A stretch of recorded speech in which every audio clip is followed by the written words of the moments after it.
Arratsaldeon denori eta mila esker Amalur jardunalditako bigarren saio honetara etortzeagatik. Lehenengo aurkezpena euskeraz egingo dut eta gero gaztelerara pasako naiz. Lehenik eta behin jakinarazteko jendeari datorren saioa izan beharra zeukan Erikarena. Erika ezin izango da etorri eta denoi barkamena eskatu nahi dizue publikoki. Bere partetikan etorriko dira beste bi pertsona, abenduak 14 egunean, eta beraien izena da, barkatu begiratu behar dut, Itziar Markotegi eta Pablo Estrubel.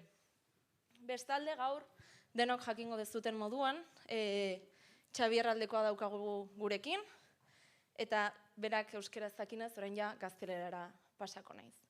Muchos de nosotros conocemos a Xabier Aldekoa gracias al libro Océano África, Hijos del Nilo, alguna de sus crónicas en varios medios de comunicación o alguna de las veces que le hemos escuchado hablar en algún medio de comunicación.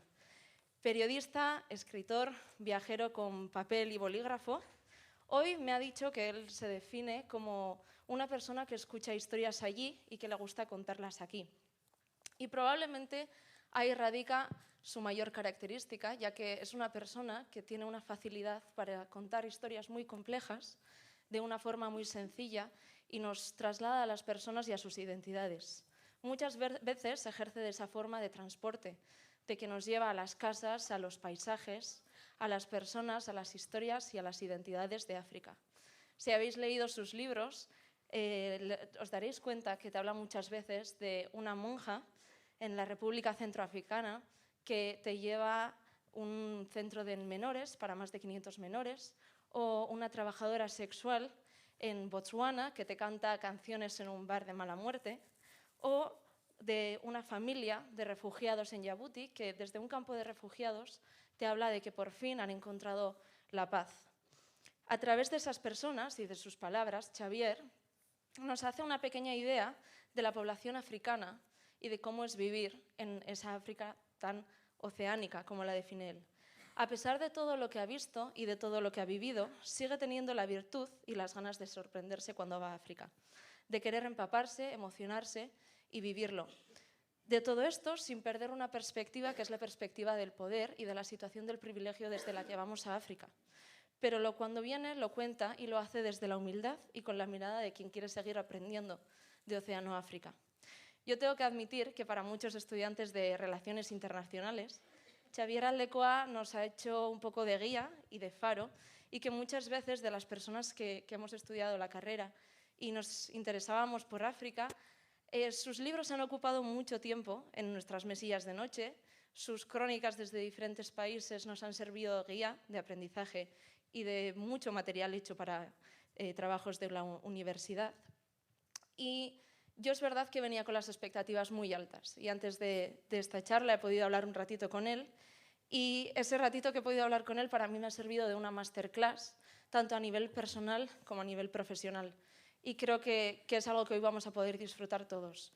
Hoy nos va a hablar de uno de sus últimos viajes que ha hecho en el río Congo, que ha sido durante más de 2 meses. Y es un viaje que él ha hecho, como nos va a contar, desde el nacimiento del río Congo hasta el final del río, del océano, y nos va a llevar por los diferentes países, Zambia, Angola, pero también nos va a enseñar cuál es la cara amable de esos países llenos de vida en África y también la cara más amarga del abuso de poder de los diferentes países. Por lo tanto, nos toca ahora a todos a disfrutar, a aprender, y de hacer ese viaje que él ha hecho, nos toca a nosotros hacerlo ahora. Eskerrik asko.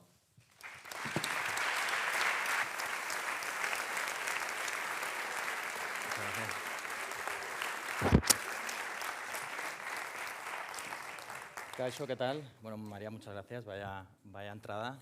Ahora tendré que contar algo interesante porque si no...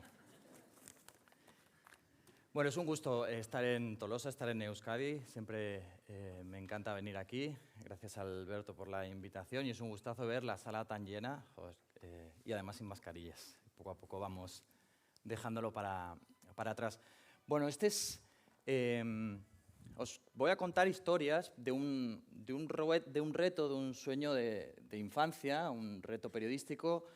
Como decía María, el navegar el río Congo desde las fuentes a la desembocadura son 4.700 kilómetros, más de 2 meses de navegación por una tierra que es extraordinaria, pero no quiero contar historias de mi viaje. Esto es un proyecto que hice para irme encontrando con personas y a partir de ellas explicar la historia, la cultura, la economía, las tradiciones, los abusos de una tierra que, como decía, que es extraordinaria. Es un proyecto que nace con esto.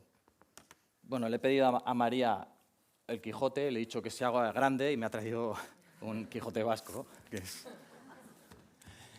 era un poco más pequeño. Pero porque yo, antes de ir al río Congo, decidí, como sabía que no iba a tener mucha electricidad, acostumbro a llevarme siempre algún libro, algún clásico que tenga pendiente, y me llevé el Quijote. Durante ese tiempo el Quijote se convirtió pues, en un compañero de viaje, iba leyendo, un abrigo en las esperas enormes, también en las travesías de largas semanas, un abrigo cuando el ánimo no fluía tan bien. Y el Quijote, os lo contaba, porque también casi se convierte en el punto final de la travesía, también en una puerta abierta. Yo estaba en una barcaza, una plataforma, en uno de los tramos del río que son más navegables, de Kisangani a Kinshasa, que son varias semanas, en una barcaza más o menos como un campo de fútbol, donde se hacinan cientos de personas entre containers, mercancías de todo tipo, sacos de comida, motocicletas, y hay un remolcador que lo empuja. Yo estaba en la parte de atrás leyendo el Quijote, y noté que algo pasaba, algo no iba del todo bien. Miré y observé qué pasaba delante de mí y vi que había mucha gente que me estaba mirando, algunos con curiosidad, otros con cierto temor quizá, otros con desaprobación. Me giré a Jafet. Jafet es un colega congolés que me acompañó en un tramo y le pregunté, oye, ¿sabes qué pasa? ¿Pasa algo en el barco? ¿Hay algo que no va bien? Y él sabía que algo no iba bien. Me dijo, espérate que voy a hablar con ellos. Y vi que se ponía a discutir, a mover mucho las manos. Después de un rato vino y con una sonrisa un poco de alivio me dijo, bueno, ya está solucionado, pero es que se estaba corriendo el rumor de que eres un brujo. Y yo, hostia, ¿cómo que un brujo? Dice, sí, porque te han visto leer un libro gordo, un libro grueso, y solo los brujos, los hechiceros, leen libros así. Yo me reí, como vosotros, dije, joder, madre mía, soy un hechicero por leer un libro.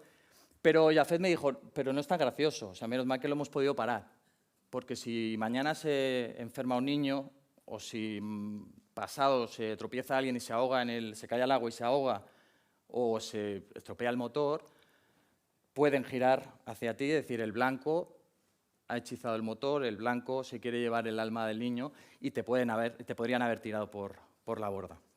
Gracias a eso, después de eso, la situación mejoró muchísimo, se empezaron a acercar, incluso algunos cogieron el libro y se pusieron a leer, algunos, o sea, ya con más curiosidad.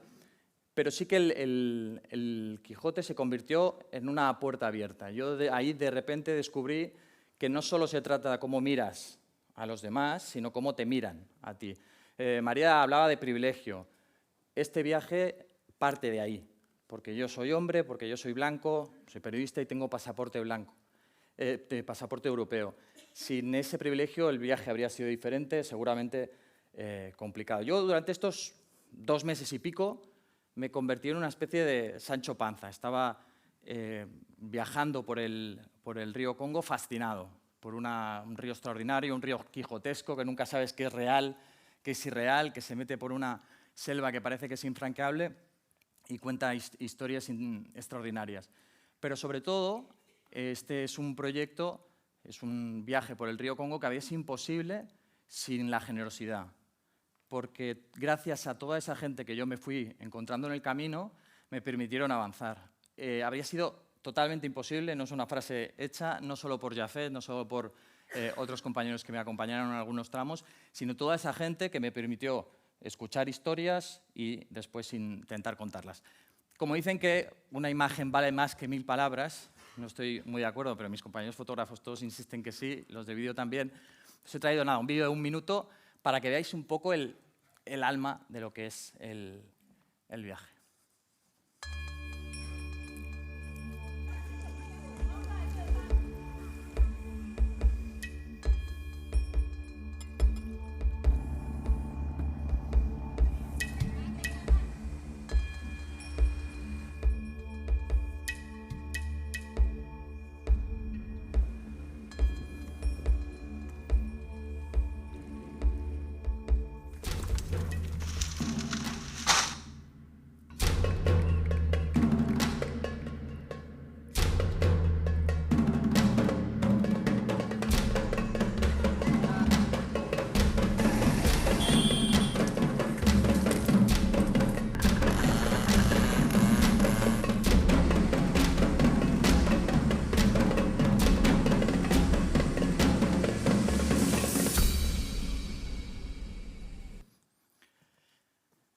Antes de continuar con Congo, dejar que si no me va, me voy a hacer encima.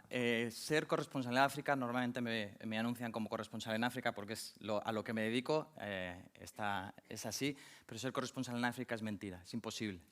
Es un continente extraordinariamente grande, diverso como pocos, probablemente el que más, porque no tienen nada que ver algunas dentro de los mismos países, el norte con el sur, el este con el este, y ya podéis ver que caben dentro otros 1000 países, otras decenas de países en los que normalmente hay varios corresponsales, con muchos más medios, con unas infraestructuras internas mucho mejores. Así que yo la única manera que entiendo de ejercer esta profesión es ir a los sitios, de la manera más honesta que lo entiendo, es ir a los sitios e intentar contar lo que ves, lo que entiendes, lo que te dejan escuchar. Dicho esto, ahora sí, empiezo con el Congo. Yo desde el principio entendí el viaje, desde las fuentes a la desembocadura, como una máquina de hacer preguntas, intentar acercarme y explicar las cosas. Y para eso, también porque mi presupuesto era escaso, quise viajar desde el principio no como un reto personal o un reto deportivo, sino intentar viajar como viajan la gente local. Eso significaba ir con canoas, ir con... Esta es la barcaza que os comentaba antes, empujada por un remolcador que se veía al fondo, atestada de gente, barcas, y en algunos sitios donde no se podía navegar porque hay rápidos, la gente lo que hace es ir en motocicleta, en coches, y eso es también lo que hacía. Así, es un intento de seguir el río Congo a partir de cómo lo hacen ellos.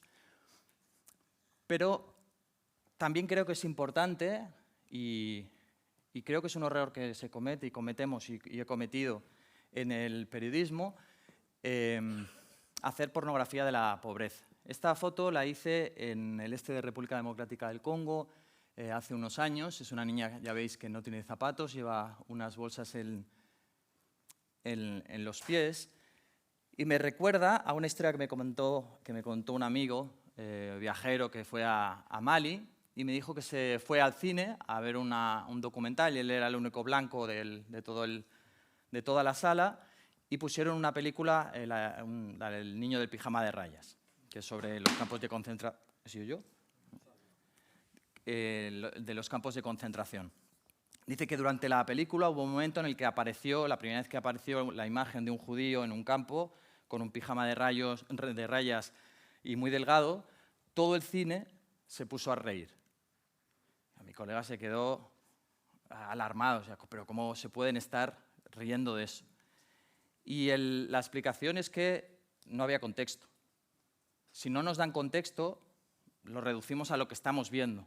Por eso en este caso se reían de una persona delgada, una persona vestida de una manera ridícula, y nosotros muchas veces cuando miramos al continente solo vemos salvajismo, solo vemos una pobreza descontextualizada.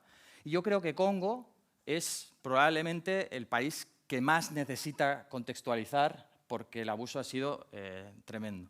Esta imagen, esta niña de plásticos en los pies, no se entiende sin un abuso sistemático. O sea, desde que llegó Diego Cao, el portugués, a la desembocadura del Congo, la historia ha sido expolio. Desde los esclavos al principio, después se convirtió el expolio en el caucho, el marfil primero, para que el marfil se convirtió en las teclas de los pianos, en las figuritas de nuestras iglesias.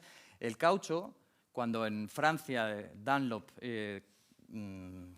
inventó el neumático, se disparó el interés por el caucho. Ese caucho vino de Congo. Después, cuando nos empezamos a matar en las guerras mundiales, necesitábamos mucho cobre para hacer el armamento. También vino del Congo. Cuando explotaron las bombas de Hiroshima y Nagasaki, el uranio también vino del Congo. Y podría seguir en una cadena de abusos, de expolios, que llegar hasta hoy. Que, por ejemplo, tenemos todos en el bolsillo, el coltán del móvil, que también vienen de Congo, o los micrófonos, todos los conductos electrónicos, o el que vendrá, porque ahora que cada vez hay más coches eléctricos, necesitan mucho cobalto, el 58% de las reservas también vienen del Congo. Todo eso explica estas bolsas en los pies. Ese expolio también con gobernantes que no hacen bien su trabajo, que son ineficaces, que luchan por los intereses de fuera, explican estas estas bolsas en los pies. Y creo que es importante porque si no hacemos pornografía de la pobreza y creo que hacemos más mal que bien. Esto es el inicio del Congo, son las fuentes del Congo. Me gustaría deciros que tiene muchísimo glamour. Aquí está Valentín, tiene una especie de casco, gorro de piel de cabra, pero no, era un sitio deprimido, era un sitio donde no había prácticamente nada, donde se quejaban de que no llegaba. En lugar de ser un sitio venerado por los congoleses, tienen el inicio del río Congo, uno de los ríos más famosos del mundo, y para llegar era complicadísimo, no había carreteras, no había nada. Pero sí que tenía algo, y es que es un lugar sagrado. Para llegar aquí había que descender por una rampa de tierra, y ahí no sé si se aprecia del todo bien, pero todo un puente de troncos. Y era un lugar sagrado porque para poder entrar a ver este charco que de repente surgía del suelo y empapaba todo el bosque, era obligatorio pedir permiso a los ancestros. Había que sacrificar una gallina y cuando le daban permiso al jefe, a Valentín, él decidía si el visitante, en este caso yo, tenía buenas intenciones o no. Una vez llegabas al agua, tenías que coger unos billetes, no hacía falta que fuera mucho dinero, podían ser céntimos, y tirarlos al agua. Si todo eso iba bien, entonces te daban permiso para hacer la ruta, para empezar la ruta por el río Congo. Claro, yo les pregunté, bueno, ¿y qué pasa si alguien no hace nada y pasa directamente y se va directamente al río a ver la fuente? Y todos los que estaban allí se pusieron las manos a la cabeza y dijeron que ya había pasado, que había pasado una sola vez.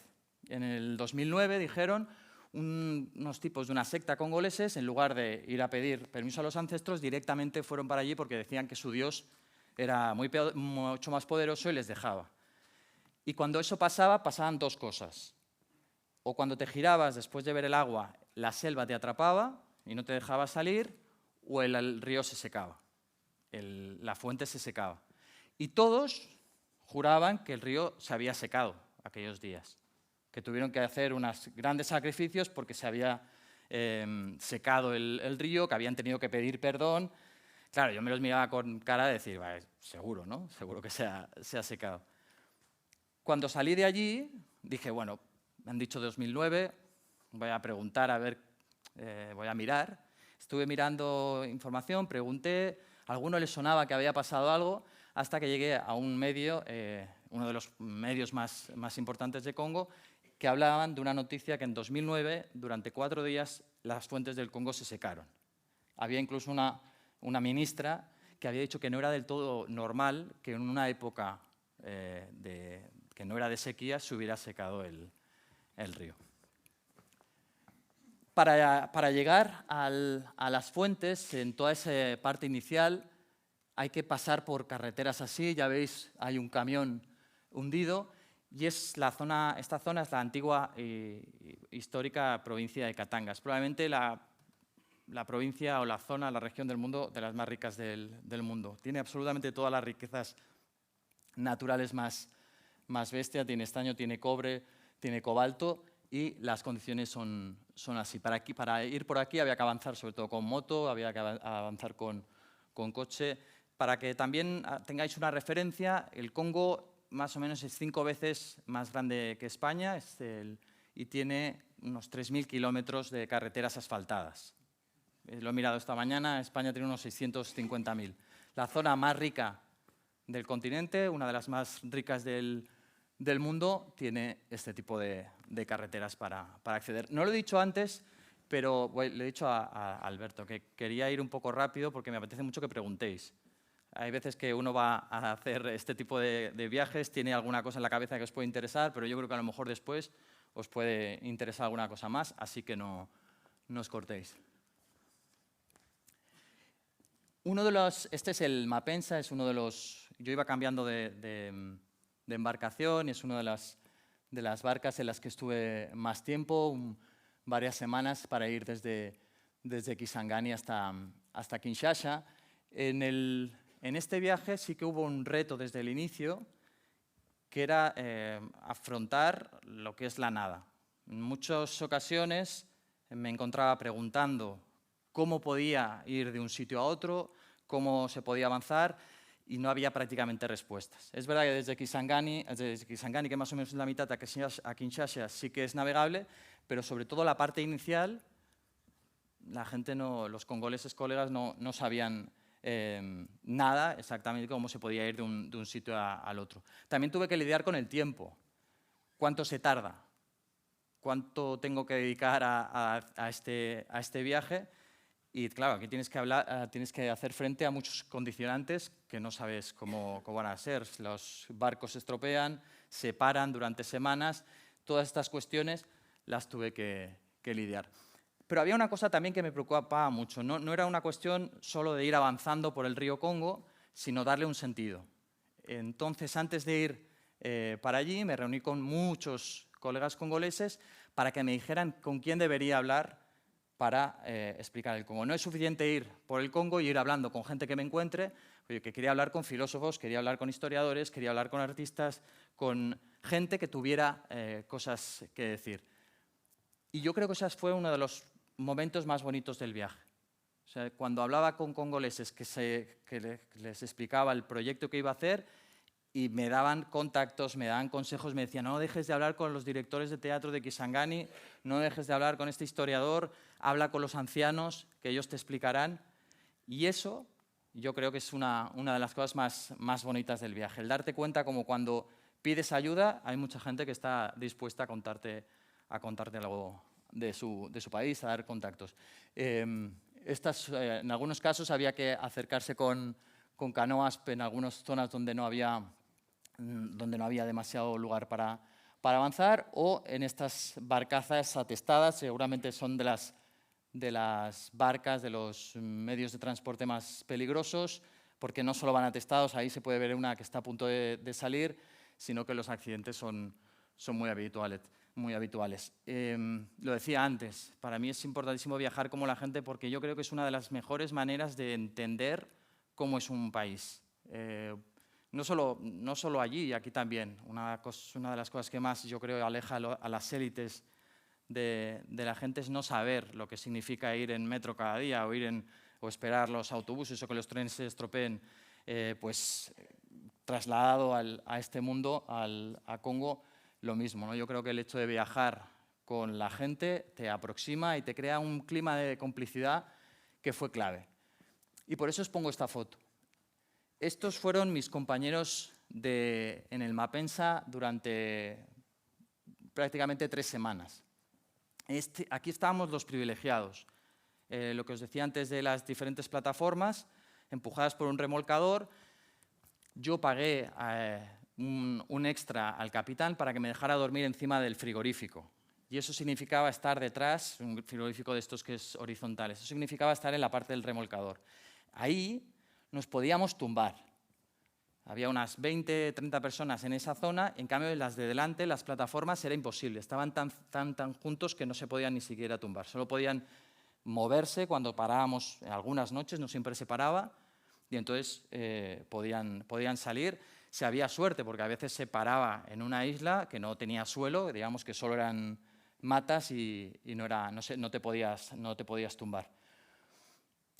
Y esto, ahora os decía que yo creo que es una buena manera de conocer un país, acercarse como viajan ellos, no solo por cómo lo conocí yo, sino por las enseñanzas que me provocó. En un viaje así, en una barca así, sube muchísima gente con diferentes intereses. Me encontraba mucha gente que quería migrar, me recordó un poco a las imágenes después de la guerra civil, de gente que se iba hacia Venezuela, que se iban hacia México, en el siglo XIX los irlandeses que se iban a Nueva York, en esos barcos atestados de gente, de personas que buscan una nueva vida.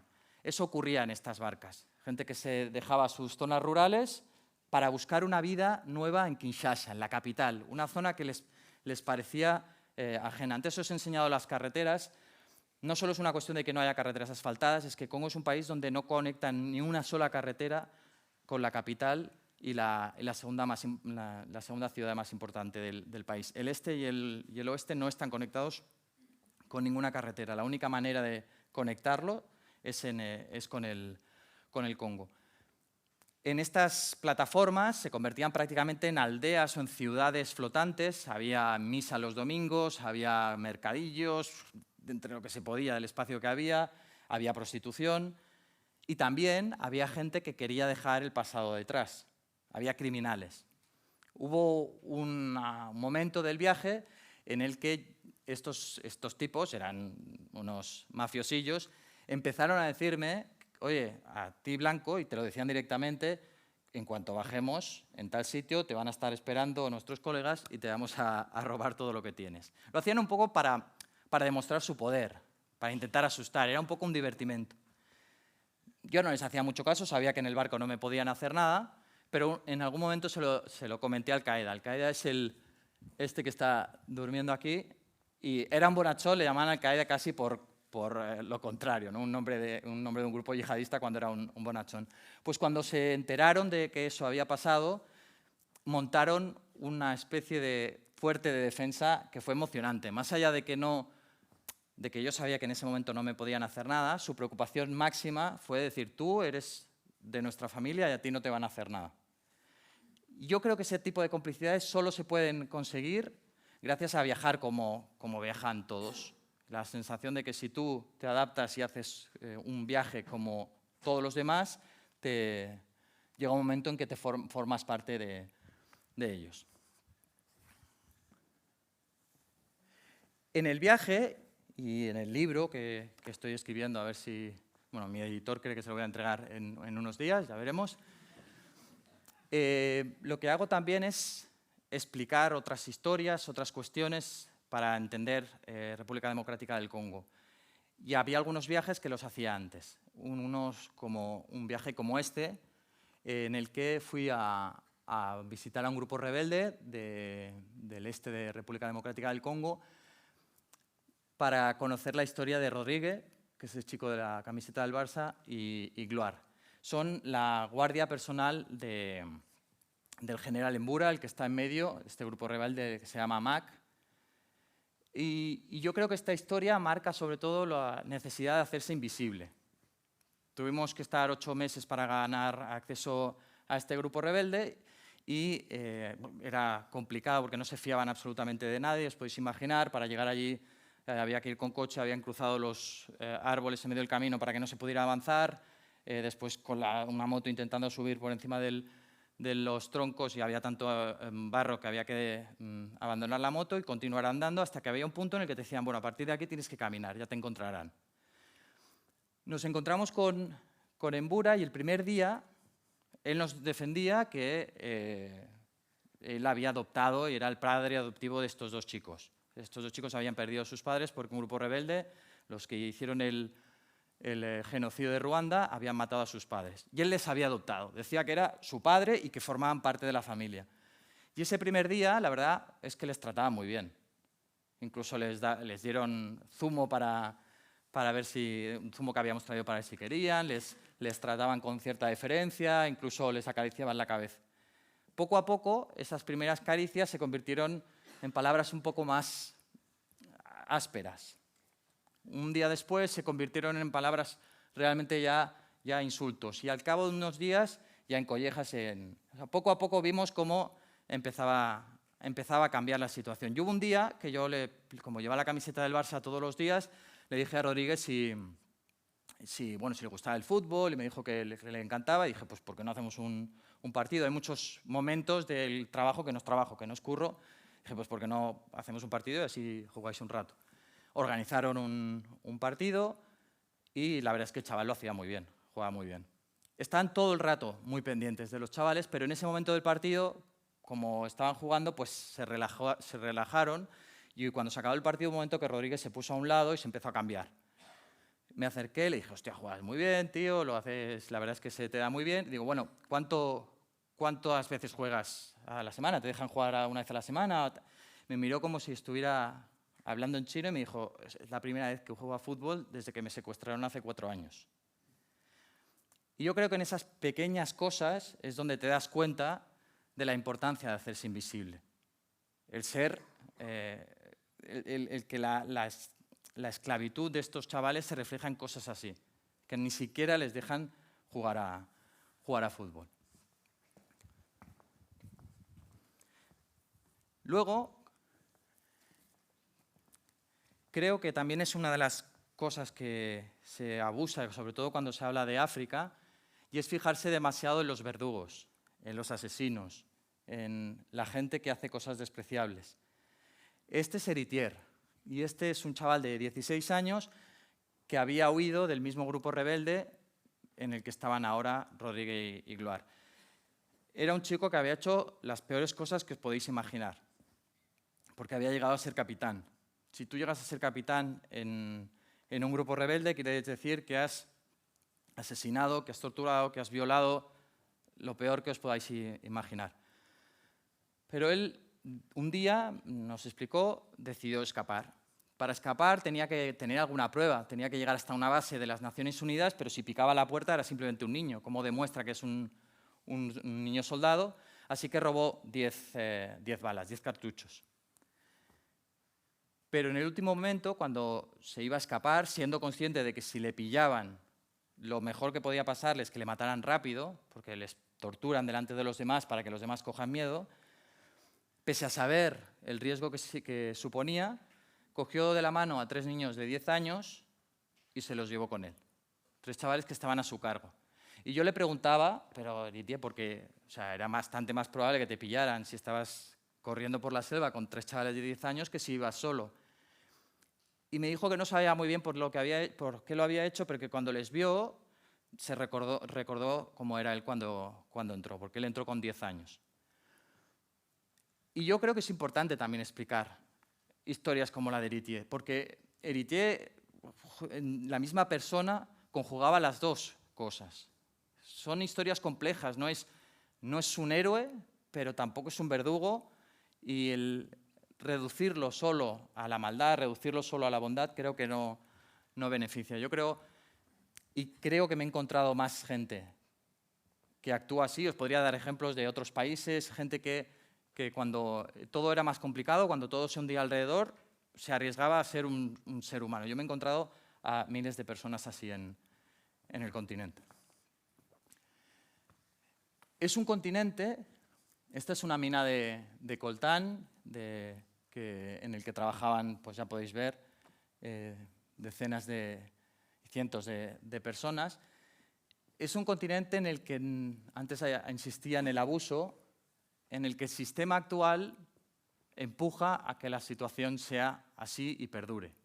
El caos, el desgobierno, las guerras, los grupos rebeldes no surgen porque sí, sino surgen porque eso beneficia a unos pocos. Beneficia a unos pocos dentro del país y beneficia también a unas cuantas compañías fuera. Katanga, antes os decía, la región más rica del Congo. Normalmente en los kibus, en la zona de minas artesanales, son las que más se cubren internacionalmente los periodistas, porque son los sitios donde trabajan los niños soldados, donde los niños trabajan en las minas ocupadas, pero la minería artesanal supone un pellizco dentro de la economía de Congo. En cambio, zonas como Katanga era un continuo pasar de camiones, de compañías rusas, de compañías chinas, compañías de Estados Unidos, europeas, y ahí te dabas cuenta de la magnitud y del interés de que eso no cambiara. Es un sistema que beneficia a esta gente y por eso se insiste en no cambiarlo. Esta la he puesto por Ander, porque sale la imagen del Tour de Francia. Este chico se la pasé cuando los vimos. Bueno, te das cuenta de cómo en un país tan sumamente rico hay muchísima gente que vive en unas condiciones terribles.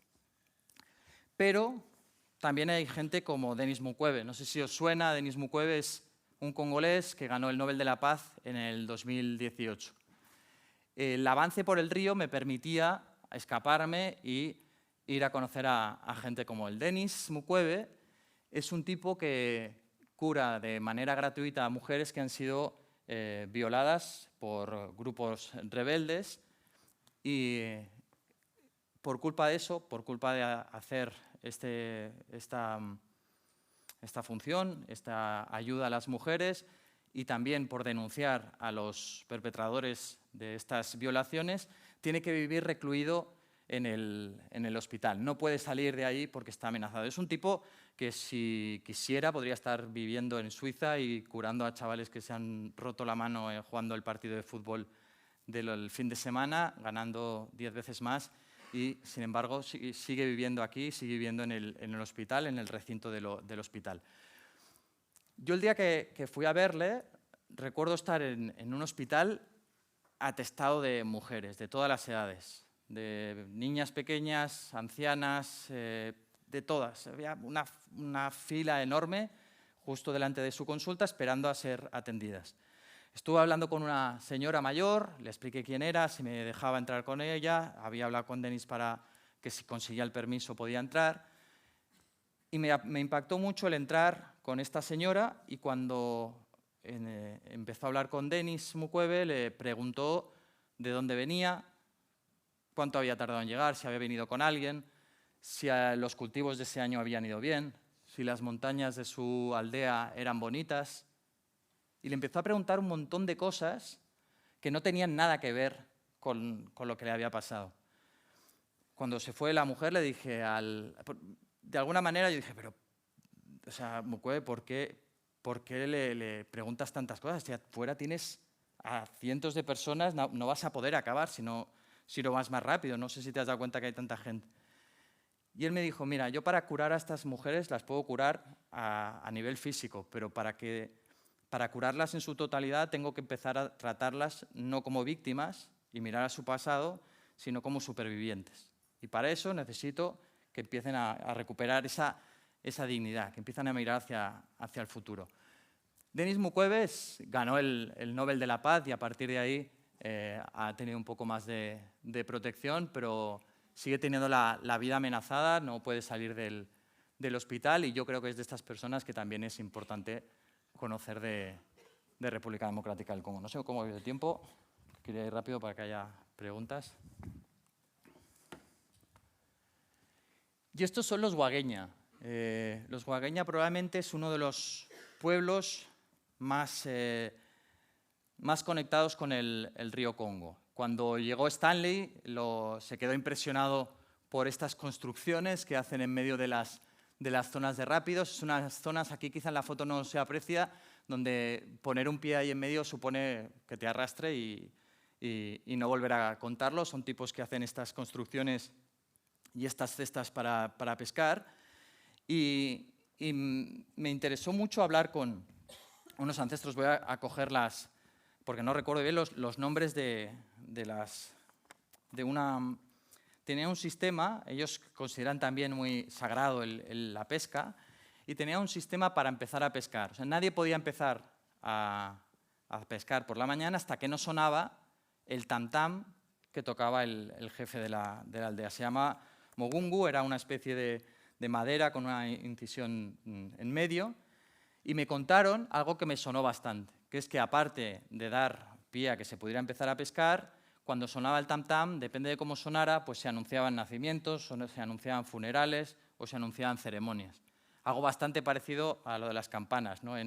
Ahora no sé si tanto, pero antes se anunciaban las ceremonias o los funerales o los nacimientos. Estas cestas se llamaban moseba o moleka según el pescado. Según cada pescado se podía cazar o se podía pescar de una manera diferente. Incluso había algunos que solo podía pescar la realeza, que solo la familia de los líderes del clan podían pescar. Y esta, podría haber puesto otros artistas, pero yo creo que es una de las claves también para entender el río Congo. Cuando estuve en Kisangani, pedí a Olivier, que era un director de teatro, si podía reunir a unos cuantos artistas en el antiguo teatro. Era un teatro que estaba abandonado, están intentando volver a volver a la vida. Y de una manera entusiasmada, al día siguiente se presentó con 12 artistas. Había bailarines, había poetas, había escritores, directores de teatro, que me querían contar lo que significaba el río Congo para ellos, que querían contar qué es el arte y qué significa el arte. Hay una cosa muy curiosa de República Democrática del Congo, y es que es un oasis en medio de un mundo de susurros. Está rodeado de países que también son dictaduras, donde también se reprime a la población, en los que es habitual que cuando vas la gente baje la voz al hablar de política. En Ruanda, en Zimbabue, en países, incluso en Uganda, cuando empiezas a hablar de política la gente baja la voz. Y hay algo raro, hay algo extraordinario en República Democrática del Congo, y es que eso no ocurre. Te encuentras que el arte es un vehículo de expresión para luchar contra la corrupción, para denunciar la dictadura, y que se convierte también en el primer paso de los puños en alto. Los artistas, además, tienen una concepción dentro, o sea, una variante artística, y después también como activistas. Y no es raro que hayan nacido, por ejemplo, grupos de ciberactivistas. Hay uno que se llama Lucha, otro que se llama Filimbi, que son grupos que directamente luchan para denunciar la corrupción, para denunciar a los gobiernos de la región y sobre todo de Congo. Por supuesto, les detienen. Una de las historias que cuento en el libro, por ejemplo, es desde Bélgica, un tipo que ha tenido que ser exiliado y desde allí sigue animando, sigue gestionando para que otros tomen el relevo y sigan su camino. Esta es otra de las historias que iba cuando llegué a la zona de Bandaka, ya en la parte final del río, antes de llegar a Kinshasa, a unos 800 kilómetros de Kinshasa.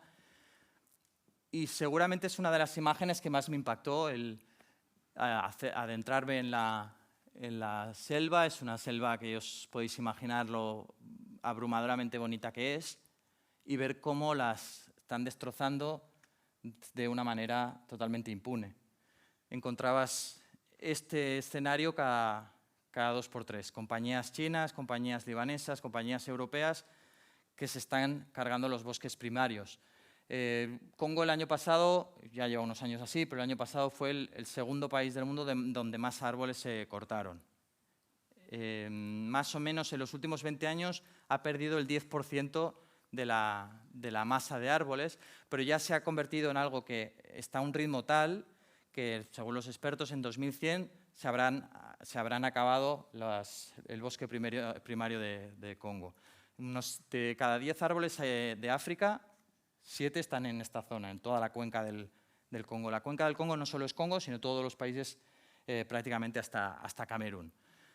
Ahí están los árboles. Yo aquí me encontré sobre todo abuso, me encontré a compañías chinas que están esquilmando esta zona. Esta es una compañía china en la que pagan 4 duros a congoleses para que ejecuten su plan, en algunos casos con algunos ejemplos de la obscenidad de este comercio. Había una zona en la que había más o menos unos 100 árboles centenarios de toneladas que se estaban pudriendo. Los habían cortado, pero no se habían puesto de acuerdo, no habían pagado las corruptelas necesarias y se pudrían. Cuando hablo de corrupción, aquí sí que hay que subrayarlo en rojo, porque tienen algún permiso para poder cortar y aún así ese permiso lo utilizan para cortar en otras zonas, para cortar en otros árboles, para cortar en otras zonas, para cortar otros árboles. Incluso hay algunos permisos que me enseñaron que hablan de árboles que tienen permisos para cortar que no existen. Esto es una constante en el río Congo. Gente que vive cortando árboles. Incluso este chico me contaba, es un tipo que tenía 10 hijos, y que le dolía tener que cortar árboles, pero era la única manera que tenía de dar de comer a sus hijos. Lógicamente todos estamos afectados por eso, pero Lundi y su familia todavía más. Es un pigmeo. Los pigmeos son nómadas que viven en las selvas de la cuenca del Congo, y se están muriendo de hambre. El hecho de que corten con las máquinas que habéis visto antes genera un ruido brutal. De hecho, era impresionante irse acercando con las canoas y ya oír el rumor de los taladros y de las motosierras a medida que ibas avanzando, y cuando te acercabas ya era prácticamente un terremoto de sonido y de ese ruido. Todo ese ruido, como decía, está expulsando a los animales, está haciendo que una de sus fuentes de proteínas esté desapareciendo. Han cazado toda la vida. Además, decía, como no tienen ningún tipo de cuidado en cortar los árboles y en arrastrarlos, porque una vez están caídos, les atan cadenas y los arrastran y eso rompe muchísimos árboles más, estaban llevando árboles, estaban rompiendo árboles en los que vive el pose, que es un gusano que también es una de sus fuentes de proteína más importantes. Lundy me decía que su vida nunca había sido fácil, la de sus padres y sus abuelos tampoco, pero que por primera vez él pensaba que iba a ser la última generación de pigmeos del Congo. Kinshasa es Céline Tendovi, una mujer que conocí en Kinshasa. Kinshasa es un monstruo demográfico. En 2075 se va a convertir en la ciudad más grande del mundo después de Lagos. El crecimiento es desbocado.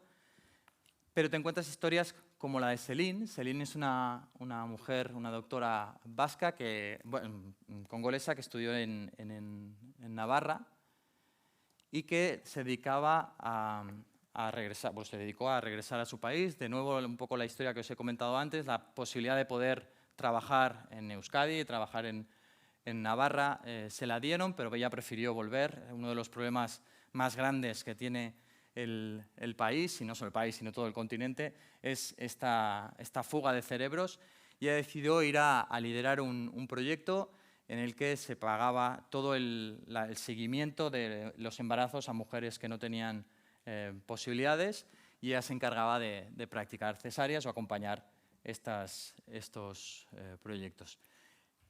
Le decías también por qué lo hacía, y decía porque era lo que tenía que hacer. Congolesa, si quiere que el país salga adelante, era su deber.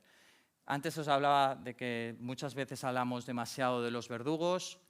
Creo que también muchas veces hablamos demasiado de gente que hace las cosas mal y poco de gente que hace cosas que son extraordinarias, dedica su vida a defender a su país o a tirarlo hacia adelante.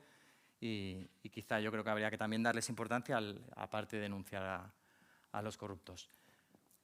Y como quiero que me preguntéis, lo voy a dejar aquí, ¿vale? Y me parece, María, que te va a tocar a ti la primera, porque siempre cuesta la primera y... Bueno, gracias.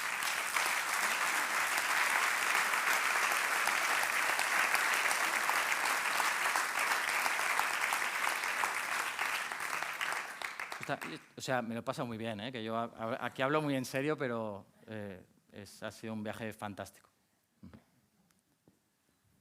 ¿Hay micro o sí?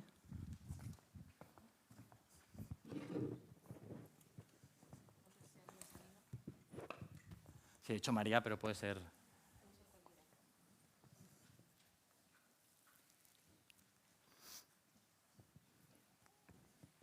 Tira tú. Bueno, yo si no te voy a hacer una pregunta. Seguro que ha habido muchos momentos en todos los viajes que por mucho que te lleves un libro de compañía, te encuentres solo en medio de la nada y digas, ¿quién leches me ha mandado venir a mí aquí? ¿Qué haces en esos momentos? Darte con la cabeza en algún sitio. Sí, pasa varias veces, momentos en los que llovía, estás empapado. Mira, había una zona en la que para pasar había que negociar con rebeldes, si no, no se podía pasar. Y ahí tienes que negociar con alguien del que no te fiarías, que lo último que querrías es tener que hacer tratos con él, y te tenías que fiar. Es una sensación muy rara. Tienes que hacer tratos con alguien que sabes que no es de fiar y tu seguridad depende de eso. Recuerdo que la primera vez que hablé con uno de los jefes rebeldes para que me dejaran pasar, la primera oferta que me hizo es que le diera $10.000 y no me pasaría nada. Yo, por supuesto, no tengo $10.000 para darle, ni quisiera, ni se los daría.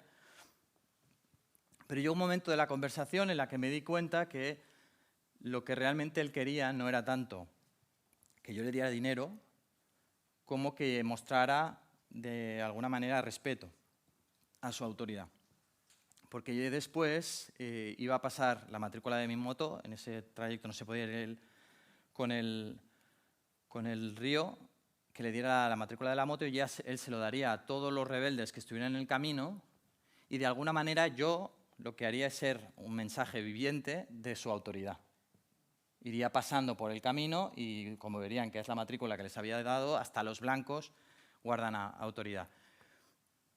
En esos momentos sí tienes, cuando estás en la moto llevas un montón de tiempo y ves pues algunas situaciones complicadas, pues dices, ¿quién leches me manda meterme aquí? Tengo que decir que un colega mío me dio una bolsa de pins del Barça y eso fue tremendamente efectivo, porque cada vez que pasaba y había una situación un poco así, iba repartiendo pins del Barça, hice proselitismo culé total y funcionó mucho, así que había maneras de sortear a él la situación. ¿Qué país tiene más influencia ahora en el Congo? ¿Rusia, China, Europa? ¿Cómo se reparten ahí? Sí, es un país en el que meten las garras muchos países.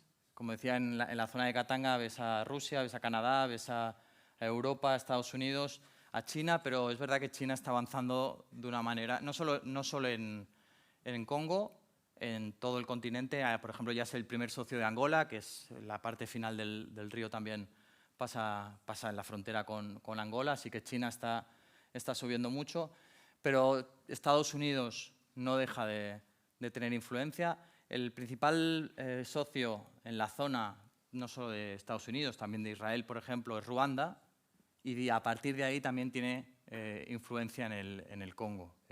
Ruanda, pese a ser pequeño, pese a no tener tantas materias primas como Congo, es uno de los principales exportadores de materias que no tiene. Por tanto, esas materias directamente las coge y las pasa de manera ilegal de Congo. Eso es algo aceptado porque Ruanda es el principal socio de Estados Unidos. Pero Rusia, por ejemplo, también está ganando muchísimo peso, y no solo en Congo, sino en otros sitios. República Centroafricana, por ejemplo, que era un bastión de Francia, era una colonia francesa, o más recientemente Mali, que está en el desgobierno desde la caída de Gaddafi. Gaddafi tenía a muchos mercenarios del desierto, pagados y bien entrenados y bien armados. Cuando cae Gaddafi, esos mercenarios regresan a sus lugares de origen, al desierto, y eso genera una inestabilidad en la zona de Mali, por ejemplo, que los yihadistas se aprovechan. Toda esa inestabilidad ahora la ha aprovechado Rusia para entrar y empezar a ganar posiciones en una zona que geoestratégicamente es muy importante. A todos los niveles, a nivel también porque Francia lo ha hecho muy mal. Rusia ha empezado a hacer unos programas mediáticos de propaganda contra Francia muy importantes, y ahora, por ejemplo, está ya cada vez entrando más en Burkina Faso. O sea, toda esa zona que es importante, que puede serlo más por las cuestiones de gas y combustibles, porque hay algunas ahora me sale túneles, ¿no? Algunas cañerías de gas, gasoductos, que pueden ir por allí. Rusia también está entrando. Y Congo, que es pues, seguramente el país más rico a nivel de minerales, tiene a todo el mundo metido allí. Lo que decía antes del sistema, que es un sistema que se autofinancia, a nadie le interesa que Congo funcione demasiado bien, porque si no habría que hacer negocios limpios, también implica que más gente está metida ahí. Si fuera solo de uno, si fuera solo Rusia, si fuera solo Estados Unidos, entonces ya habría unos intereses que provocarían que ese sistema cambiara. Como tanta gente roba en República Democrática del Congo desde fuera y desde dentro, eso hace que haya suficiente pastel para muchos.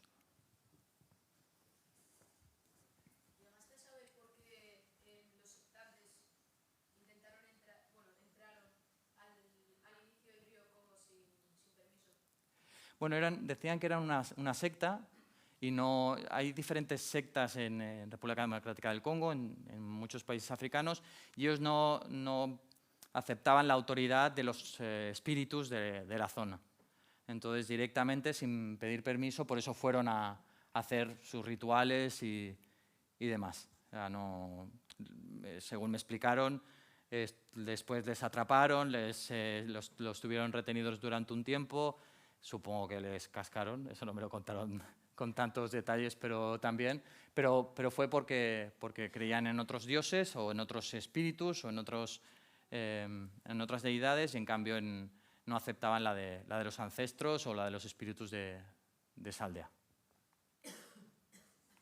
Siendo un viaje post-pandemia, ¿qué situación sanitaria te encontraste? O sea, yo me puse una mascarilla en el aeropuerto y me la saqué cuando salí del aeropuerto y no me la volví a poner hasta que entré otra vez en el aeropuerto para regresar. Nada, absolutamente nada. República Democrática del Congo es el país que menos porcentaje de vacunación tuvo, pero es que en la vida diaria, durante la pandemia, tampoco. Tuve la oportunidad de viajar por varios sitios en África durante la pandemia, y el impacto económico de la pandemia y de toda la parálisis mundial, de turistas, de la economía, afectó muchísimo. Subieron precios, la gente se quedó sin maneras de formas de vida para ganar dinero, pero en cambio el impacto sanitario fue muy bajo. También por un aspecto clave, que es la media de edad. La media de edad en Congo y la media de edad en la mayoría de países africanos es de 18 años. Hay un 3% de personas de más de 65. Además, la estructura comunitaria y social ayuda a que los contagios no fueran tan grandes. Son comunidades que normalmente viven mucho fuera, no hay residencias. Al inicio de la pandemia, sobre todo en España, muchas de las muertes, muchos de los estragos sucedieron en centros de mayores, y eso no lo ves en República Democrática del Congo. De hecho, en la parte final de la desembocadura fui a hablar con gente que tenía 90 años, quería saber cómo había sido su experiencia de vida, cómo recordaban épocas pasadas, y me fue muy complicado encontrar un centro de mayores. De hecho, fueron unas casetas y vivían en unas condiciones realmente malas, y te dabas cuenta, ¿no?, de esa sensación de que a los mayores normalmente la gente los tiene en sus casas y no en centros cívicos. Pero vaya, la pandemia, yo lo que viví es para nada. Cuando os he enseñado la imagen de Lundi, de los pigmeos, cuando les enseñé la mascarilla, porque les pregunté si ahí había llegado, y como no nos entendíamos muy bien, les enseñé la mascarilla, hubo una mujer que dijo, ébola, porque en aquella zona habían habido unos problemas con ébola. O sea, si ni siquiera COVID les parecía algo remarcable, algo para que recordaran. Perdona. Con la pregunta de Josu, ¿cómo sobrelleváis ahí desde un punto de vista sanitario un europeo estando en un sitio tan hacinado, con unas temperaturas tan altas, con una humedad increíble? ¿Eso cómo lo lleváis? ¿Os vacunáis de todo? Bueno, vacunar también, pero eso al gastroenteritis le da igual las vacunas que tengas. Bueno, por ejemplo, la barcaza del Mapensa, esa grande donde estaba tanta gente hacinada, ya habría unas 300 personas y había un solo lavabo. Era un lavabo porque además mucha gente ni siquiera podía llegar porque estaba demasiado hacinada, solo por las... yo lo que sí que tenía es mucho cuidado, comía poco, comía cosas que se pudieran pelar, plátanos, mangos o cacahuetes, pero sí que por ejemplo, en esta cuestión era importante estar todo el rato consciente de lo que ocurría. Durante los primeros días, Alfonsine, que era una mujer que viajaba con su hija Joyce, se encargaba de cocinar. En lugar de pagar pasaje, cocinaba. Y pues hacía arroz, hacía pescado, se iban acercando canoas, entonces compraba pues o pescado, o mono, o serpiente, lo que hubiera, y ella cocinaba. Y hubo un momento en el que a mitad de camino ella baja con su hija Y ahí sí es donde te tienes que fijar mucho lo que ocurre. En lugar de empezar a cocinar Alfonsín, que ya se había ido, empezaron a cocinar los grumetes. Y los grumetes no limpiaban los platos, cuando sobraba algo de comida lo dejaban en cualquier sitio y se llenaba de cucarachas y de larvas, porque además, claro, estamos hablando de un espacio donde no había prácticamente más margen que convertir aquello en una especie de lonja. Cuando compraban pescado, pues lo hacían de una manera expeditiva, si compraban pescados muy grandes, y para matarlos, cuando ya habían acordado el precio, cogían una llave inglesa y le daban en la cabeza hasta que le partían el cráneo. Claro, pues imaginaros, después de semanas, la suciedad que había allí, las larvas que había allí. Entonces, sí que es un tipo de viaje en el que tú tienes que estar muy pendiente de esas cosas. Hasta Alfonsín se limpiaban los platos y la comida era una posibilidad. Después de ahí empiezan a cocinar los grumetes, ya no hay tanta limpieza, dejas de comer. Y ahí sí que pasó que hubo una pasa de gastroenteritis en todo el barco, que mucha gente claro, porque era normal, la suciedad era muy, muy grande. Entonces tenías que ir vigilando estas cosas. Comer cacahuetes, estuve comiendo pues, una semana cacahuetes y mangos y plátanos. Pero mejor eso que la diarrea en un sitio así, creo. ¿Y qué bebías? Agua. Sí. ¿Y embotellada? Bueno, compraba botellas de 24 botellas y más o menos me iban tirando. Lo que sí que, por ejemplo, es interesante el ver cómo mucha gente viajaba. Estamos hablando de gente que os decía antes, ¿no? Que intentaba buscar una nueva vida. Dejaba sus aldeas para ir a la gran ciudad. Pero la concepción de viaje no la tenían en la cabeza. Y entonces te encontrabas a chavales que iban 4 o 5 sin absolutamente ni un duro en el bolsillo y que llevaban una botella de agua para todo el viaje. Un viaje que duraba 3 o 4 o 5 semanas. Cuando veían que yo tenía agua, me empezaban a pedir agua a mí. Entonces tienes que lidiar con eso. Es decir, claro, si yo empiezo a dar agua a todo el mundo, yo no tengo agua para mí y eso puede ser un problema.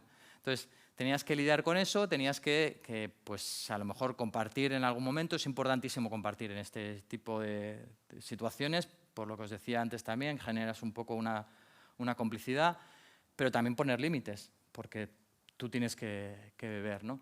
Luego, es verdad que había algunos momentos en los que parabas y la gente salía de las barcazas y podías comprar algo, podías tener acceso a alguna cosa, pero sí que te encontrabas con chavales que no habían pensado en la posibilidad de tener que beber más de una botella cuando eran 4 o 5. No solo eso, sino también que sus posibilidades económicas eran nulas. Entonces, pues pasaban hambre, había gente que intentaba trabajar de lo que fuera, cargar de lo que fuera, hacer lo que fuera para que le dieran un poco de comida. Sí que ves diferentes realidades dentro del barco. Es una pequeña ciudad, al final es una pequeña ciudad o pequeño pueblo. El idioma oficial es el francés y no has hecho para nada mención a Bélgica, ni a Leopoldo, ni a nada. Sí, también. Bueno, cuando he dicho es verdad, lo de los esclavos y demás es indiscutible. Leopoldo II, el rey belga, convirtió a Congo en su jardín privado. De hecho, la historia de dolor de República Democrática del Congo no se entiende sin este tipo. Un tipo que no pisó Congo en su vida, que cuando vio que había posibilidad, cuando todas las otras potencias estaban disputando para repartirse África, él se erigió, además, haciéndose ver como una especie de salvador de África. Había que salvar a estos tipos que no creían en Dios. Lo que hizo es generar un sistema de robo, de expolio, que explica la riqueza que hay hoy. Si la riqueza de Europa, sobre todo en España, se explica por la plata de América Latina, la de Bélgica no se explica sin el Congo. Es un sistema, además, que por poneros un ejemplo de la crudeza y de la brutalidad, cuando la demanda de caucho empieza a ser muy importante, empieza a tener muchos beneficios, absolutamente a todas las personas que de repente, de un día para el otro, pasan a ser súbditos, por tanto pasan a no ser propietarios de la tierra donde han vivido siempre, porque pertenece al rey, tienen que pagar con caucho. y les daban unos límites, unos mínimos para cargar, y si no lo conseguían, el castigo era o cortarles las manos a ellos o a sus hijos. Y esto, que lo ejecutaban muchas veces congoleses, que hacían como de contraparte en Congo, eran órdenes que venían de la Europa civilizada, de la Europa de la luz.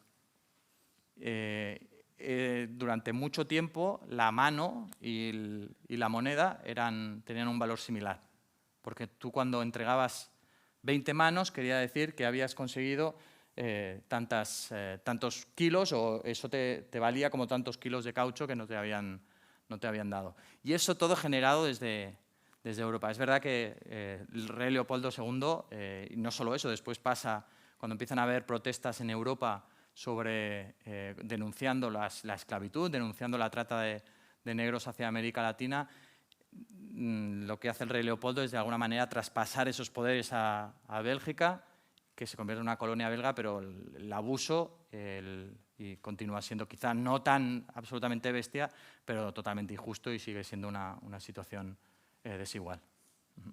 ¿Qué tipo de protección tiene de Naciones Unidas todo el continente, vamos? ¿Qué se está haciendo? ¿O se les ha dejado ya? ¿Ya está? Es que, por ejemplo, no, la misión de la MONUSCO, que es la que está en Congo, es una de las más antiguas, es una de las que más efectivos tiene del mundo, pero no sirven de nada. O sea, yo he estado te podría poner ejemplos de Sudán del Sur, de República Democrática del Congo, en la que han habido violaciones durante días a mujeres a 3 kilómetros, de la base de las Naciones Unidas, y no se hace nada. También hablando con cascos azules uruguayos, con cascos azules etíopes, con cascos azules ugandeses, ellos son muy conscientes de que no pasa nada. O sea, y ahí no les apunto a ellos. Me apunto también a mí. El que violen a chicas congolesas no significa nada, pues, aunque violen a 200 mujeres no pasa absolutamente nada. Si ellos van a defenderlas, si hay una refriega, les pueden matar. Como nadie les va a pedir cuentas, no van. En Sudán del Sur, en 2016-2017, cuando hubo un momento muy importante de guerra en Juba, recuerdo, por ejemplo, llegar a una situación similar. Estaba en una base de las Naciones Unidas y 50 mujeres me dijeron que les habían secuestrado a 100 metros de la base de las Naciones Unidas. Y todas, absolutamente todas, te decían, pero los cascos azules nos estaban mirando cuando nos pillaron. Se las llevaron, las violaron durante 3 días y las devolvieron. Aquí hubo una cosa que cambió, que es que en este caos que hubo y esos ataques, atacaron también un hotel en el que había chicas occidentales y violaron a una chica estadounidense. Y eso fue el detonante de que se investigara y acabaron echando al jefe de las Naciones Unidas en ese momento. Y aquí veías claramente esa diferencia, ¿no? Cuando violan a mujeres congolesas no pasa absolutamente nada, a mujeres sudanesas tampoco. Cuando violaron a una chica occidental sí que hubo consecuencias. Y eso como ejemplo de lo que ves. En República Democrática del Congo hay cada vez más manifestaciones en contra de la presencia de la ONU. Es una presencia que cuesta muchísimo dinero, que no ha solucionado nada y que no ha dado tampoco ningún tipo de seguridad a la gente. Es como cuando hubo las protestas contra la ONU, contra algunas ONGs durante el ébola. Hubo una crisis de ébola en la zona de Butembo y cuando los periodistas occidentales íbamos a explicar esta situación desde la mano de las ONGs, se vendía siempre como que la población local, porque tenía creencias tradicionales, no aceptaba la ciencia, los médicos que venían de allí. Al poco tiempo de New Humanitarian y Reuters destaparon un caso de explotación sexual brutal, en la que gente de las Naciones Unidas, empleados de algunas ONGs, habían abusado sistemáticamente de chicas que estaban a su cargo, de víctimas. Lo mismo pasaba en Sudán del Sur. La sensación es que son mecanismos que no acaban ayudando prácticamente a la población civil, que cuestan muchísimo dinero y que hay una colisión con la población local. Es lo que es mi experiencia y la verdad es que hablando con mucha gente te dicen que no sirven de prácticamente nada.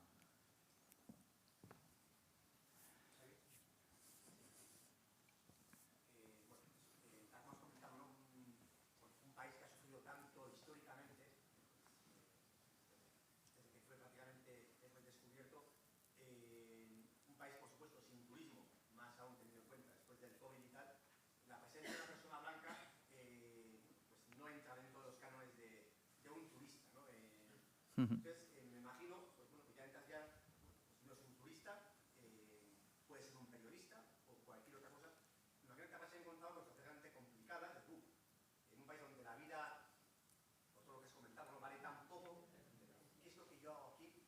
Donde puedo desaparecer, ¿no? Y lo cuenta Conrad, lo cuenta Javier Herrera también, ¿no? Pues en su libro Vagón en África, realmente el peligro de viajar a un país como el Congo, ¿no? Pero yo sinceramente creo que y no solo en Congo, me pasa muchas veces, muchas veces eres la persona que menos peligro tiene. El hecho del privilegio que decía antes de ser blanco, de ser europeo, periodista en este caso, crea una cierta seguridad. Hay gente que te protege, hay gente que te ayuda, hay gente que quizá tiene malas intenciones pero duda de las consecuencias que puede tener el hacerte algo. Por supuesto que te puede pasar algo alguna vez. Mi experiencia en todo este viaje, en otros muchos, es que normalmente la balanza sale a tu favor. O sea, la sensación es siempre esa. Cuando estábamos, por ejemplo, en el grupo rebelde, nosotros nos queríamos quedar más tiempo, pero hubo un detalle que nos hizo desconfiar. Justo en ese tramo estaba con un fotógrafo, porque yo siempre llevo también cigarrillos y puros para dar, porque yo no doy nunca dinero a nadie para hablar o para hacer entrevistas, pero algún cigarrillo o algo así. Como son estructuras muy jerarquizadas, no le puedes dar un cigarrillo al líder, tienes que darle un puro al líder y un cigarrillo a los soldados. Y los soldados cada noche se emborrachaban, cada noche nos pedían dinero y hubo un día que les ofrecí los cigarrillos y me los tiró encima de la mesa. Eso es un símbolo de un desprecio que es muy raro en Congo y en muchos países africanos. Al despreciar una cosa que te están dando es símbolo de que las cosas no van nada bien. Bueno, por no alargarme demasiado con la anécdota, pero ahí hubo una sensación de que si no hubiéramos sido blancos, si no hubiéramos sido periodistas, si no hubiéramos tenido un trato que no sabía muy bien cuál era con el líder, las cosas podrían haber ido mal. Pero de nuevo, la piel blanca, el hecho de ser extranjero no fue peligroso, no fue esa sensación de, ostras, te pueden hacer algo por ser blanco, sino lo contrario. Si hubiéramos sido de allí, probablemente habría acabado peor. Eso es habitual, ¿eh? Además que con la gente que lo estás viviendo es gente que está afectada, ¿eh? En Congo, en cualquier otro país, ves a gente que está pasándolo mal y tú eres el único que puedes coger y irte de allí. Tienes esa aura invisible de protección de alguien que no sabe muy bien si le pueden hacer algo, qué impacto puede tener. ¿Una mujer europea periodista podría bajar como has viajado tú? Bueno, es uno de los privilegios que he dicho. Lo he dicho conscientemente: ser blanco, tener pasaporte europeo y ser hombre. Y creo que eso es así, pues, sobre todo por la cuestión de la violencia sexual. Dicho esto, hay muchas periodistas mujeres, entonces yo a lo mejor creo que sí podría. No sé también qué problemas tendría, pero sí que sé, y algo que he comprobado, que tienen acceso a otras historias también las mujeres, y eso es interesantísimo. El hecho de que las mujeres puedan acceder a historias como, por ejemplo, la importancia del amor o la importancia del sexo, hablando con mujeres, es una maravilla. Son dos pilares importantísimos en la vida de cualquier persona, y yo preguntarle a una mujer que su marido está casado con 4 o 5 mujeres si quiere a su marido, prácticamente no sirve de nada porque sé que me va a decir que sí. Pero en cambio, una mujer que tiene la posibilidad de crear un clima, de crear una complicidad, sí puede avanzar en cuestiones así. Y eso sí que lo veo, esa sensación. Luego también diría, y no solo en Congo, de nuevo, en otros países también, que las estructuras patriarcales también tienen el efecto rebote, que es hay gente que como considera más débiles a las mujeres, las protege más. Y entonces eso sí que lo he visto también a veces. Gente, pues, buena gente, que, ostras, una mujer periodista, pues le ayudamos. Pero vuelvo al inicio. He dicho conscientemente lo del privilegio del hombre porque también tiene unas cuestiones que te dan una seguridad que yo creo en un viaje así sí son importantes. Pasas por zonas controladas por rebeldes, zonas donde la autoridad está difuminada o es inexistente, y eso tiene unos riesgos que son complicados porque el otro te ve como una presa en algunos casos. Última pregunta o dos. Una o dos, ¿vale? En los años 70 hubo varios colosales sacerdotes que con la orden de los padres blancos estuvieron durante 20 o 30 años evangelizando esta zona. ¿Has visto algún vestigio de que siga existiendo algo de este fenómeno? Sí, o sea, ves iglesias en aldeas de repente de pescadores, una iglesia, el edificio más grande es una iglesia. En algunas otras poblaciones los religiosos son también como figuras de peso. Pero he visto sobre todo religiosos locales. Esa idea de los padres blancos. Sí. Sí, no, hablaban de ellos, pero como un vestigio del pasado. La verdad es que cuando pasaba por zonas donde no había mucha civilización, si había alguna persona, algunos chavales que te gritaban así, te llamaban chinois, chinois que es chino, porque pensaban que eras chino. Los únicos, los que van allí ahora a pillar los minerales son chinos y por eso te llamaban chino. ¿La última por ahí? ¿O las dos últimas, por ejemplo? Ok. Fatal. Me arriesgo fatal. Fatalísimo. O sea, me arruiné varias veces. Era complicado, pero... Bueno, siempre... O sea, el hecho de viajar con poco creo que también tiene sus ventajas. O sea, yo he visto compañeros anglosajones y demás. Me acuerdo una vez en Angola que me encontré en el aeropuerto a 2 colegas anglosajones y que me dijeron, oye, ¿tú crees que con $8.000 para esta semana tendremos suficiente? Y yo dije, madre mía, $8.000 para un... Pues creo que viajar de una manera así no solo puede ser quizá un poco más incómoda a nivel físico, pero todo lo demás son ventajas. Acercarte a la gente, poder encontrar otras historias. Lo que os he contado al principio del Quijote es una historia que yo no sabría, yo no tendría ni idea si no hubiera viajado así, si no hubiera pasado tiempo, si no hubiera habido pausa.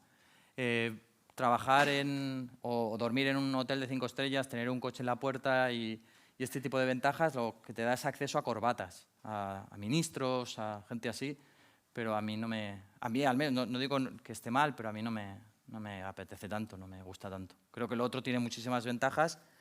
A nivel logístico puro, pues llevaba un cinturón con 4.000 pavos encima, siempre, y dinero escondido por todos lados, por si acaso. Era un banco andante. ¿Has llevado alguna guía local?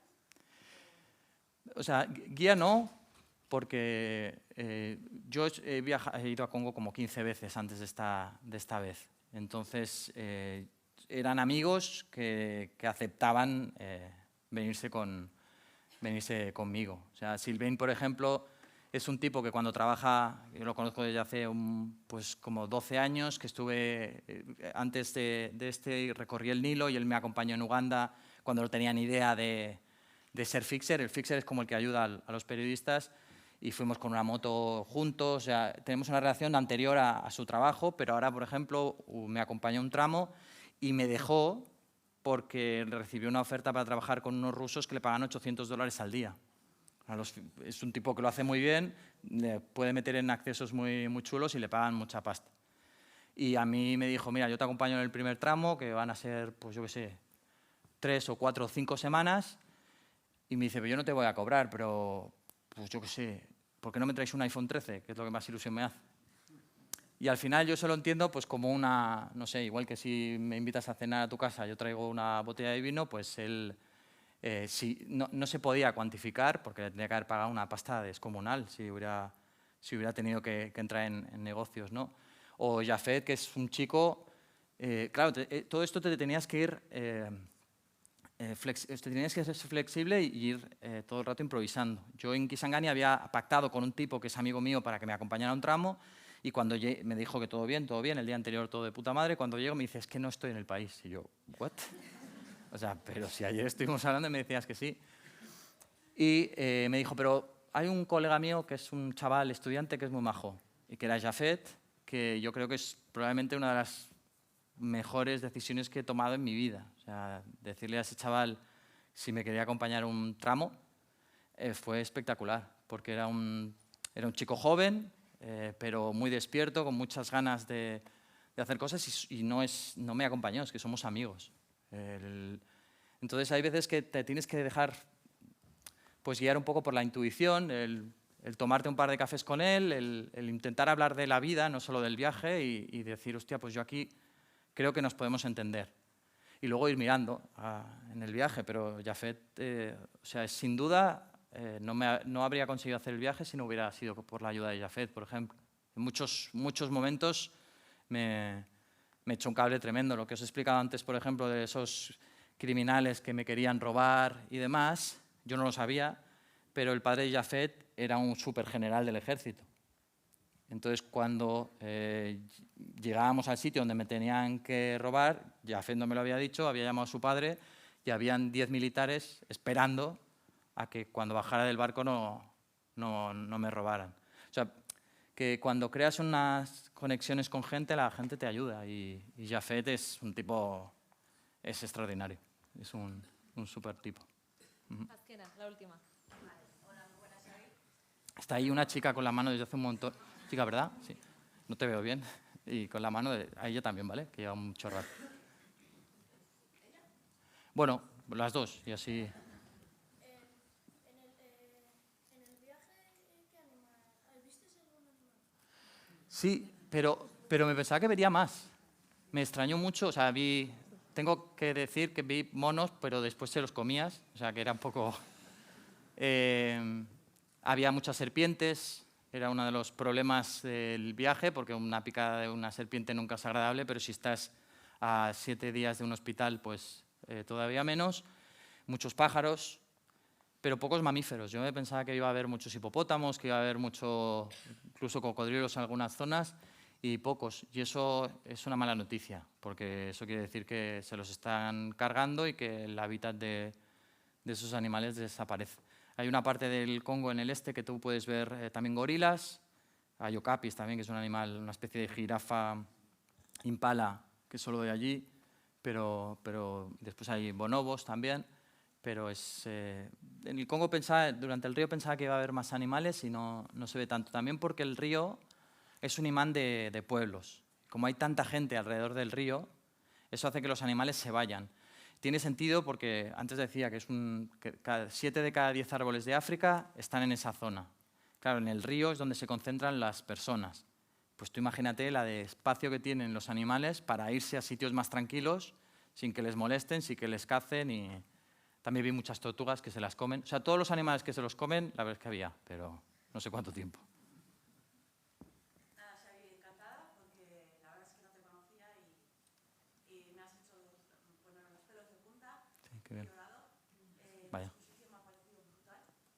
Y no sé cómo dices que te lo has pasado bien porque yo salgo estresada. Pero bueno, me parece increíble lo que nos acabas de contar, ponernos en conciencia. Y hay algo que me ha llamado mucho la atención cuando has dicho que se prostituye mucho el tema de la pobreza, ¿no? Se me ha quedado grabado muchas cosas, pero sobre todo esos pies con esos Quiero que me expliques más. Sé que una imagen vale más que 1000 palabras, pero tú seguramente has vivido mucho más ahí. Sí, bueno, mira, en ese campo de desplazados era justo un campo que habían habido ataques de grupos rebeldes y la gente se reúne en zonas, en campos de desplazados. Fue una de las escenas más impactantes de mi carrera, seguramente, porque además cuando llegué y empezó a llover un montón, entonces yo me puse, no me dio tiempo a hablar con nadie, me puse contra un árbol porque llovía y cuando empezaron a ver que había un blanco se pusieron en fila delante para contar lo que les había pasado. Y simplemente porque eres periodista, porque te quieren contar las barbaridades que les acaban de hacer y eso yo creo que es una responsabilidad grande también. Por eso creo que es importante explicar el contexto, creo que es importante apartarse del medio y contar las historias de los demás. O sea, yo en el viaje me lo he pasado muy bien, el viaje no tiene sentido si no es para encontrar historias con las que explicar y hacer atractivo el poder explicar la historia, la cultura, la economía, las tradiciones, el poder mirar hacia el otro lado. El hacer un viaje así para mirarte al ombligo me parece una falta de respeto al privilegio que te da mucha gente de explicarse sus historias. Y hay historias dramáticas, hay historias como esta de la niña de las bolsas en los pies, pero hay otras historias de las que podemos aprender, de historias fascinantes de cultura, de economía, ejemplos de vida. Os he hablado de Denis Mukwege y de Céline, pero podría hablar de otros muchos, ¿no? Esa sensación de que hay muchos Congos en el otro lado y demasiadas veces nos quedamos solo pues, o con la bolsa en los pies o con el rebelde, que creo que también hay que contarlas y hay que contarlas con rabia. Antes hablaba con María, ¿no? Es que ¿cómo haces para que no te afecte? Y yo le decía que te tiene que afectar. Es que yo tengo que explicarlo tengo que de alguna manera transmitir sentimientos o sensaciones hasta aquí. Pues quiero que me emocione, que me alegre, que me dé rabia, que me asquee, porque eso, de alguna manera, o estaré más cerca de poderlo transmitir. Pero no solo como una niña con bolsas en los pies, sino el contexto y la responsabilidad que tenemos nosotros para que esa niña tenga esos pies envueltos en bolsas. Bueno, bai azpiatu zen galdera gehiago botatzen. Lehenik eta behin eskerrik asko denoi, honea dortzeagatik, gaur arratsalde hortan, eta gehien bat Xabiri historia guzti hauek kontatzeagatik. Muchas gracias primero por venir todos aquí y compartir esta tarde, todos juntos, y sobre todo dar las gracias a Xavi por contarnos todas estas historias y por compartir con todos nosotros tu viaje. Un placer y eskerrik asko.